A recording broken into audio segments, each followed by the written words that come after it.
শান্তনাময় informs YouTube চ্যানেলে তোমাদের সকলকে আবারও স্বাগত জানাই। আশা করি ভালো আছো। তোমাদের জন্য ট্রান্সলেশন ফর বিগিনার্স অ্যান্ড লার্নার্সের আজ ৭৪তম পার্ট। এর আগে ১ থেকে ৭৩টা এই ধরনের ভিডিও তোমাদের এই চ্যানেলে তোমাদের জন্য আপলোড হয়েছে। যারা দেখোনি তাদেরকে রিকোয়েস্ট করবো তোমরা শান্তনাময় ইনফর্মস ইউটিউব চ্যানেলের প্লেলিস্টে গিয়ে অথবা এই ভিডিওর নিচে দেওয়া ডেসক্রিপশন বক্স থেকে এই সমস্ত ভিডিওর প্লেলিস্ট তোমরা পেয়ে যাবে।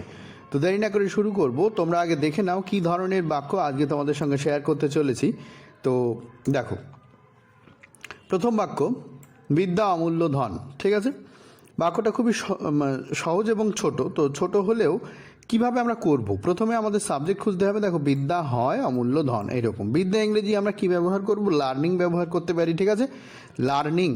আচ্ছা, এখানে এই বিদ্যার জন্য কিন্তু এডুকেশন হবে না। এডুকেশন মানে শিক্ষা, সেটা এক জিনিস, এটা আর এক জিনিস। তো বিদ্যা এটা হচ্ছে যেটা আমরা লার্ন করি, সেটাকে বলা হচ্ছে অমূল্য ধন। ধন ইংরেজি কি প্রপার্টি, অমূল্য হচ্ছে ইনভ্যালুয়েবল। অনেক হিন্টস দিয়ে দিয়েছি, তোমরা ট্রাই করো, আশা করি করে নিয়েছো। দেখো, লার্নিং হয় ইজ, ঠিক আছে, অমূল্য ধন অ্যান ইনভ্যালুয়েবল প্রপার্টি। যে অমূল্য, এর জন্য ইনভ্যালুয়েবল, তার আগে যেহেতু আই মানে ভাওয়েল দিয়ে শুরু হচ্ছে, তাই আমাদের অ্যান এই আর্টিকেলটা এখানে বসলো। ঠিক আছে, প্রপার্টি হচ্ছে ধন। আশা করি বুঝতে পেরেছো। পরের বাক্য দেখো, পরের বাক্যটা একটা লেখকের লেখা থেকে নেওয়া হয়েছে, তো সেই জন্যেই এখানে কোটেশনের মধ্যে রয়েছে বিষয়টা। দেখো, আমরা এটাকে কিভাবে করতে পারি। বাঙালির কবি গাহিছে জগতে মহামিলনের গান। তো দেখে বেশ কঠিন মনে হচ্ছে, কিন্তু একটু একটু করে ভাঙলে জিনিসটা অনেকটা সোজা হয়ে যাবে। দেখো, প্রথমে বাঙালির কবি মানে হচ্ছে বাংলার কবি, এটা সাবজেক্ট নিশ্চয়ই তোমরা বুঝতে পেরেছো। তিনি গাহিছে। আচ্ছা, গাহিছে দেখে তোমাদের মনে হচ্ছে এটা প্রেজেন্ট কন্টিনিউয়াস টেন্সে রয়েছে। প্রেজেন্ট কন্টিনিউয়াস টেন্সে রয়েছে, কিন্তু সেন্সটা প্রেজেন্ট ইনডিফিনিটের মতো। যাই হোক, প্রেজেন্ট কন্টিনিউয়াসে তুমি যদি লেখো, খুব যে বড় ভুল হবে তা হয়তো না। তো এটা প্রেজেন্ট ইনডিফিনিটে এখানে করার চেষ্টা করব। আচ্ছা, মহামিলনের গান, এই জায়গাটা একটুখানি তোমাদের কঠিন হতে পারে। মহা হচ্ছে গ্রেট, মিলন হচ্ছে ফেডারেশন, আর গান হচ্ছে পিয়ান বা সং, তোমরা যা খুশি করতে পারো। তো দেখো, একটু ভালো মন্দের ব্যাপার আছে। আর জগতে মানে জগতের, পৃথিবীর, ওয়ার্ল্ডের। অনেক হিন্টস দিয়েছি। দেখো, এবারে কীভাবে এটা করা যেতে পারে। প্রথমে সাবজেক্টটা কী হবে বললাম, বাঙালির কবি। তো বাঙালির কবি মানে বাংলার কবি, বেঙ্গলস পোয়েট হয়ে গেল, এটা সাবজেক্ট। দেখো, আচ্ছা, গাহিছে, আবারও বলছি, এটা প্রেজেন্ট ইনডিফিনিট বা প্রেজেন্ট কন্টিনিউয়াস টেন্স, যাই করো তুমি। তো আমি এখানে প্রেজেন্ট ইনডিফিনিট টেন্সে করছি, যেহেতু এটা থার্ড পারসন সিঙ্গুলার নাম্বার, তাই সিংয়ের সাথে এটা এস যুক্ত হয়েছে। ঠিক আছে, তাহলে গায় আর কি, ইজ সিঙ্গিং, সেটার চাইতে এটা একটু বেশি হবে। অনেক সময় এই সিংয়ের সঙ্গে প্রোগ্রেসিভ টেন্সের যে ব্যবহারটা, সেটা অনেক সময় ঠিক ভালো হয় না আর কি। যাই হোক, এটা প্রেজেন্ট ইনডিফিনিট টেন্সে করলাম। তাহলে বেঙ্গলস পোয়েট সিংস, সিংস মানে গায়, মানে গাইছে। কি গায়? আচ্ছা, মহামিলনের গান। এই গানের জন্য আমরা আনছি, দেখো, দ্য পিয়ান। এর মানে কি? এর মানে হচ্ছে কোনো প্রশংসাকারী অথবা কোনো বিজয় হয়েছে, মানে যুদ্ধ জয় হয়েছে, কোনো কিছু জয়যুক্ত হয়েছে, তার যে গান, বিজয় গাথা বা প্রশংসাকারী কোনো গান, তাকে বলা হয় পিয়ান। ঠিক আছে, তোমরা এত কঠিন নাম যদি না ব্যবহার করো, সং করে দিও, তাতেও হবে। ঠিক আছে, আচ্ছা, এবারে কি বলছে, মহামিলনের গান, তারপরে জগতের করব। ঠিক আছে, জগতে মানে আমি আগেও বলেছি জগতের ব্যবহার করতে হবে। তাহলে এটুকুর মানে কি দাঁড়ালো, বাঙালির কবি গায় গান বিজয় গাথা। কিসের বিজয় গাথা? জগতের মহামিলনের। তাহলে মিলন ইংরেজি বলেছি ফেডারেশন, মহামিলন হচ্ছে গ্রেট। তাহলে দেখো, অফ এ গ্রেট ফেডারেশন। ঠিক আছে, অফ এ গ্রেট ফেডারেশন মানে মহামিলন। এবার কোথাকার মিলন? জগতের, অফ দ্য ওয়ার্ল্ড। ঠিক আছে, দেখো একটু ভেঙে ভেঙে, বেঙ্গলস পোয়েট বাঙালির কবি, সিংস গায় বা গাইছে, যাই বলো, দ্য পিয়ান গান, কোথাকার গান? অফ এ গ্রেট ফেডারেশন, মহামিলনের। আর এই যে জগতে মানে একটু আগেই বললাম, এটা জগতের হবে। ঠিক আছে, এই জগতে মানে জগতের মহামিলনের গান, অফ দ্য ওয়ার্ল্ড। এইখানে জগতে রয়েছে, আমি কেন জগতের করলাম, এটা কিন্তু সেন্স থেকে আমাদের বুঝে নিতে হবে। ঠিক আছে, তো এই ফেডারেশন যেটা মহামিলনের গান, এটা জগতের মহামিলনের গান হয়, জগতে হয় না। আশা করি তোমরা বুঝতে পেরেছো। পরের বাক্য দেখো, ঈশ্বরচন্দ্র বিদ্যাসাগর কখনো কাউকে অবজ্ঞা করতেন না। আচ্ছা, এই অবজ্ঞা করা ঠিক ইগনোর ব্যাপারটা নয়, তবে যদি লিখে ফেলো তাহলে আর কি করার। যাই হোক, সাবজেক্টটা কি দেখো, সাবজেক্ট হচ্ছে ঈশ্বরচন্দ্র বিদ্যাসাগর। ঠিক আছে, কখনো আর না, এই দুটো মিলে কখনোই না, এর জন্য আমরা কি ব্যবহার করব? নেভার। এই অবজ্ঞা করা মানে ঘৃণা করা, আমরা হেড বা লুক ডাউন আপন ব্যবহার করতে পারি। এখানে ইগনোর ব্যাপারটা কিন্তু ওই রকম নয়।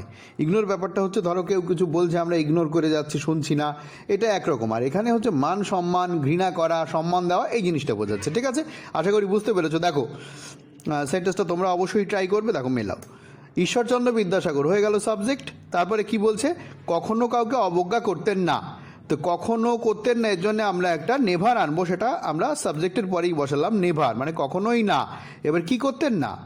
দেখো করতেন না মানে পাস্ট টেন্সে রয়েছে। ঠিক আছে, তো করাটা হচ্ছে অবজ্ঞা করা, মানে ঘৃণা করা বললাম আমি এখানে লুকড ডাউন আপন করলাম, হেটেডও তোমরা করতে পারতে। ঠিক আছে, তা দেখো Ishwarchandra Vidyasagar never look down upon, তার মানে ঈশ্বরচন্দ্র বিদ্যাসাগর কখনো ঘৃণা করতেন না, বা ওই অর্থে যদি বলো অবজ্ঞা করতেন না। কাকে?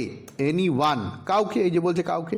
আর এই নেভারের মধ্যেই কখনোই না রয়েছে। আর এনি ওয়ান মানে যে কোনো কেউ, মানে যে কোনো কাউকে করতেন না, মানে কাউকেই করতেন না, কখনো কাউকে করতেন না। এবারে একটা কথা বলি, যদি এই বাক্যটাই কখনো না দিয়েও যদি থাকতো, তাও আমরা এখানে নেভার ব্যবহার করতে পারতাম, কারণ সেন্সটা ওই রকম হয়। পরের বাক্য দেখো, গান্ধীজি কখনো কাউকে ঘৃণা করতেন না। একদম আগের বাক্যটার মতো, আমি কোনো হিন্টস দেবো না, তোমরা ভিডিও পজ করে ট্রাই করো, আশা করি করে নিয়েছো। দেখো গান্ধীজি নেভার হলো হেটেড, জাস্ট এখানে হেটেডের জায়গায় তোমরা লুক ডাউন আপনও ব্যবহার করতে পারো, নো প্রবলেম। এনি ওয়ান, ওকে। পরের বাক্য, আন্তর্জাতিক খ্যাতিসম্পন্ন প্রথিতনামা বৈজ্ঞানিক ডক্টর এপিজে আব্দুল কালামের মৃত্যুতে দেশের অপূরণীয় ক্ষতি হলো। ডক্টর এপিজে আব্দুল কালামের জায়গায় মেঘনাদ সাহা হতে পারে, আরও যে কোনো বিজ্ঞানীর নাম হতেই পারে, নো প্রবলেম, আগের পরের যাই হোক। তো বৈজ্ঞানিক না হয়ে অভিনেতা হতে পারে, কবি সাহিত্যিক হতে পারে, যে কোনো কিছু হতে পারে। তো এই বাক্যটা কিন্তু ভেরি ভেরি ইম্পর্ট্যান্ট, বিভিন্ন জায়গায় আমাদের এই বাক্য লিখে আসতে হয়। বাক্যটা বড়, দেখে মনে হচ্ছে কঠিন, কিন্তু ভালো করে খেয়াল করো কি বলছে। আন্তর্জাতিক খ্যাতিসম্পন্ন, ব্যাপারটা বুঝতে পেরেছো? প্রথিতনামা মানে হচ্ছে এমিনেন্ট, প্রখ্যাত, বিখ্যাত, বিশিষ্ট ইত্যাদি মানে। ঠিক আছে, বৈজ্ঞানিক মানে তো জানো তোমরা, সায়েন্টিস্ট। আচ্ছা, তারপরে মৃত্যুতে দেশের অপূরণীয় ক্ষতি হলো। অপূরণীয় হচ্ছে ইরিপেয়ারেবল, ক্ষতি, লস। এরপর যে কথাটা এর মধ্যে, তাহলে সাবজেক্ট কোনটা? দেখো সাবজেক্ট হচ্ছে দেশের ক্ষতি হলো। এই যে ক্ষতি হলো না, এই যে ক্ষতি হলো, এই ক্ষতি হলো মানে ক্ষতি সাস্টেইন করলো। একটা নতুন জিনিস, যারা জানো না তাদের জন্য আবার রিপিট করছি, ক্ষতি হলো মানে ক্ষতি সাস্টেইন করলো। আচ্ছা, দেশের ক্ষতি হলো, তাহলে দেশ ইংরেজি কি কান্ট্রি, ওকে। এবার দেখো কিভাবে সেন্টেন্সটাকে করা হচ্ছে, একটু দেখে নাও এটা, পরে তোমাদের জন্য এরকম একটা বাক্য দিচ্ছি। দেখো, তাহলে দেশের ক্ষতি হলো, দেশ সাস্টেইন করলো ক্ষতি, এরকমভাবে এগোতে হবে বাক্যটাকে। দ্য কান্ট্রি সাস্টেইন মানে দেশের এই ক্ষতিটা হয়ে গেল, এই সাস্টেইন মানে এখানে ক্ষতি হওয়া, কিছু একটা সহ্য করলো, ক্ষতি হলো, এরকম। আচ্ছা বেশ, কি হলো? আচ্ছা, সাস্টেইন কি করলো? সে হচ্ছে দেখো অপূরণীয় ক্ষতি। ক্ষতিটা কেমন? অপূরণীয়, খেয়াল রাখো। দেখো সাস্টেইন করছে, তাহলে ক্ষতি সেটা আবার অপূরণীয়, তাহলে অ্যান ইরিপেয়ারেবল লস। ইরিপেয়ারেবল মানে হচ্ছে অপূরণীয়, এই ভাওয়েল দিয়ে শুরু, এই জন্য আমাদের অ্যান বসাতে হচ্ছে। ঠিক আছে, আচ্ছা ক্ষতি ইংরেজি কি? ক্ষতি ইংরেজি হচ্ছে লস, হয়ে গেল। এটুকু নিশ্চয়ই সবাই বুঝতে পেরেছো। তাহলে এর মানে হচ্ছে দেশের অপূরণীয় ক্ষতি হলো। ব্যাস, তাহলে বাকি থাকছে কি আমাদের? দেশের অপূরণীয় ক্ষতি হলো কি জন্য? মৃত্যুতে, এপিজে আব্দুল কালামের এই মৃত্যুতে। তাহলে প্রথমে করব মৃত্যুতে, তারপরে অব দিয়ে এপিজে আব্দুল কালাম সম্পর্কে আমরা লিখব। আচ্ছা দেখো, মৃত্যুতে ইংরেজিটা হবে হচ্ছে at the death. At the death মানে হচ্ছে মৃত্যুতে। এ পর্যন্ত হলো। কার মৃত্যুতে? দেখো মৃত্যু হচ্ছে বৈজ্ঞানিক ডক্টর এপিজে আব্দুল কালাম। আচ্ছা বৈজ্ঞানিকটা কেমন? সে প্রথিতনামা মানে এমিনেন্ট শব্দটা আমরা ব্যবহার করব এখানে। দেখো অব দ্য এমিনেন্ট সায়েন্টিস্ট, ওকে। তাহলে কার মৃত্যুতে? একজন বিখ্যাত বৈজ্ঞানিকের মৃত্যুতে। এই পর্যন্ত মানে যেটুকু আমি আন্ডারলাইন করেছি তার মানে তাই, বোঝা গেল? তাহলে কি হলো? The country sustain irreparable loss at the death of eminent scientist. এটুকুর মানে হচ্ছে দেশের অপূরণীয় ক্ষতি হয়ে গেল কোনো বিজ্ঞানীর, বিখ্যাত বিজ্ঞানীর মৃত্যুতে। বিজ্ঞানীর নাম কি? কমা দিয়ে লিখছি, দেখো ডক্টর এপিজে আব্দুল কালাম। যে কোনো বিজ্ঞানীর নামই লেখা যেতে পারে যিনি মারা গেছেন, ওকে। এরপরে দেখো এই যে বিজ্ঞানীর আবার আরেকটু অংশ আমার বাকি আছে, আন্তর্জাতিক খ্যাতি সম্পন্ন, মানে এই বিজ্ঞানীর আছে আন্তর্জাতিক খ্যাতি। ঠিক আছে, তো সেটাকে কিভাবে জোড়া যায়? দেখো হ্যাভিং, এই হ্যাভিং মানে তার আছে। ঠিক আছে, কি আছে? এই হ্যাভিংয়ের সঙ্গে দেখো জুড়ছি আমরা, এটা কিন্তু ভার্ব নয়, অ্যান ইন্টারন্যাশনাল রেপুটেশন। ইন্টারন্যাশনাল মানে হচ্ছে আন্তর্জাতিক, অ্যান ইন্টারন্যাশনাল হবে, তার কারণ একটা ভাওয়েল। রেপুটেশন মানে হচ্ছে খ্যাতি। আশা করি তোমরা বুঝতে পেরেছো। পরের বাক্য দেখো, আন্তর্জাতিক খ্যাতিসম্পন্ন প্রথিতনামা অভিনেতা উত্তম কুমারের মৃত্যুতে দেশের অপূরণীয় ক্ষতি হলো। তোমরা ঠিক আগেরটার মতো করবে, বিজ্ঞানীর জায়গায় শুধুমাত্র কী হবে, বিজ্ঞানীর জায়গায় হবে হচ্ছে অভিনেতা। তো দেখো, কান্ট্রি সাস্টেইন অ্যান্ড ইরিপেয়ারেবল লস, এটুকুর মানে তো বুঝতেই পেরেছো যে দেশের অপূরণীয় ক্ষতি হয়ে গেল। আচ্ছা, কিসে ক্ষতি হলো?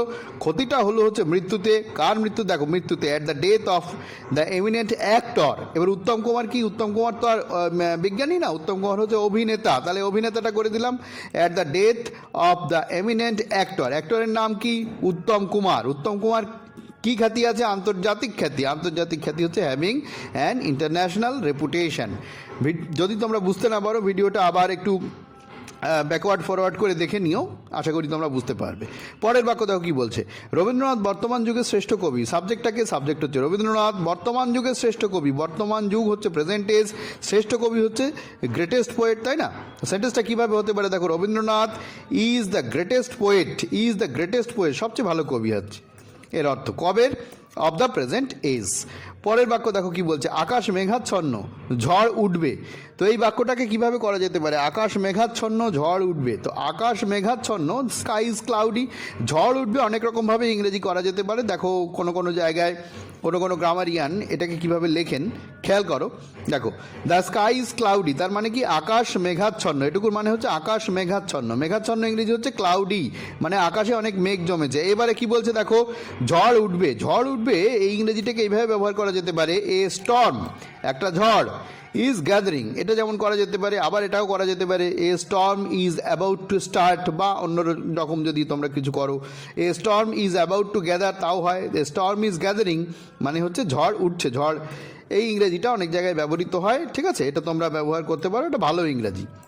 তো আজকের ভিডিওটা এইখানেই। যদি ভালো লেগে থাকে তোমাদের রিকোয়েস্ট করব, লাইক করে দিও আর বন্ধুদের মধ্যে শেয়ার করে দিও। আর সবচেয়ে বড় কথা, যারা চ্যানেলটাকে এখনও সাবস্ক্রাইব করোনি তাদেরকে রিকোয়েস্ট করবো, তোমরা প্লিজ চ্যানেলটাকে সাবস্ক্রাইব করে নাও, সঙ্গে বেল আইকনটা প্রেস করে নিও। তো কেমন লাগলো জানিও, আর কি প্রয়োজন বলো, যদি পারি, সময় পাই, অবশ্যই তোমাদের সঙ্গে সেই ভিডিও শেয়ার করব। ভালো থেকো, আবার দেখা হবে পরের ভিডিওয়ে।